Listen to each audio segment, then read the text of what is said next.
नमस्कार दोस्तों।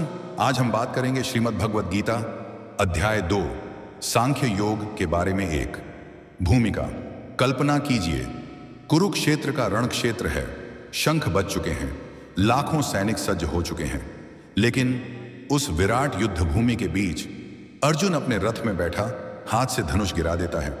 आंखों से आंसू बहने लगते हैं और वह कहता है, हे कृष्ण, मैं नहीं लड़ सकता, मेरे हाथ कांप रहे हैं, मन भ्रमित है।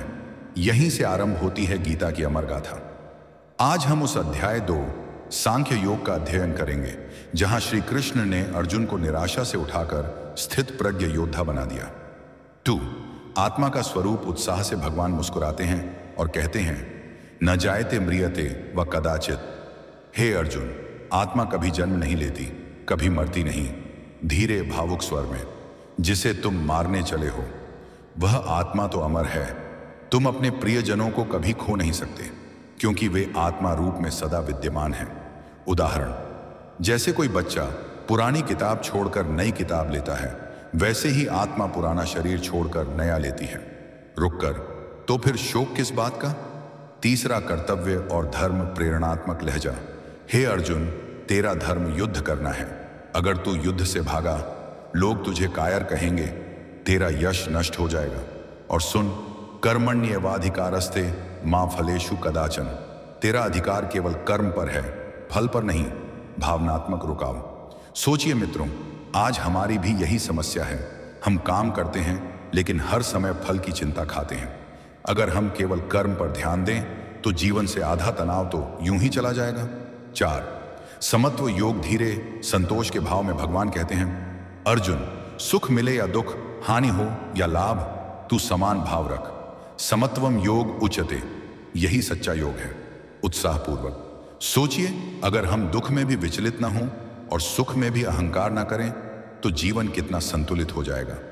5 स्थित प्रज्ञ का आदर्श। धीरे ध्यानमय स्वर में, हे पार्थ, जब मनुष्य सब इच्छाओं को त्याग कर आत्मा में ही रमण करता है, जब वह क्रोध, भय और लोभ से मुक्त हो जाता है, तब वह स्थित प्रज्ञ कहलाता है। रुककर भावनात्मक लहजा। स्थित प्रज्ञ वह है जिसे लोग गाली दें फिर भी शांत रहें, जिसे लोग सम्मान दें फिर भी अहंकारी न बने, जो रात दिन आत्मा के आनंद में स्थित रहे। 6 आधुनिक जीवन से जुड़ाव। सहानुभूति भरा लहजा। मित्रों, यह केवल अर्जुन के लिए नहीं था, यह हमारे लिए भी है। आज हम भी अपने अपने कुरुक्षेत्र में हैं। किसी का कुरुक्षेत्र ऑफिस है, किसी का व्यापार, किसी का परिवार और किसी का खुद का मन। हमें भी कभी मोह, कभी डर, कभी तनाव पकड़ लेता है। तब हमें कृष्ण की यही वाणी याद रखनी चाहिए, आत्मा अमर है, कर्तव्य सर्वोपरि है, समत्व ही योग है और स्थित प्रज्ञा ही आदर्श है।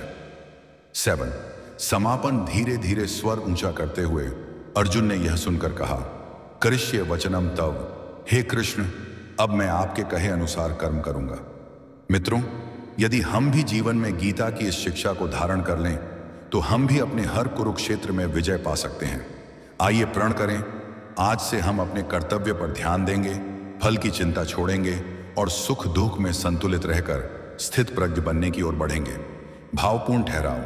यही है गीता अध्याय 2 का संदेश और यही है जीवन का सबसे बड़ा मैनेजमेंट सूत्र। समय विभाजन। 1 भूमिका। 2 आत्मा का स्वरूप। तो कर्तव्य व धर्म। 4 समत्व योग। 5वां स्थित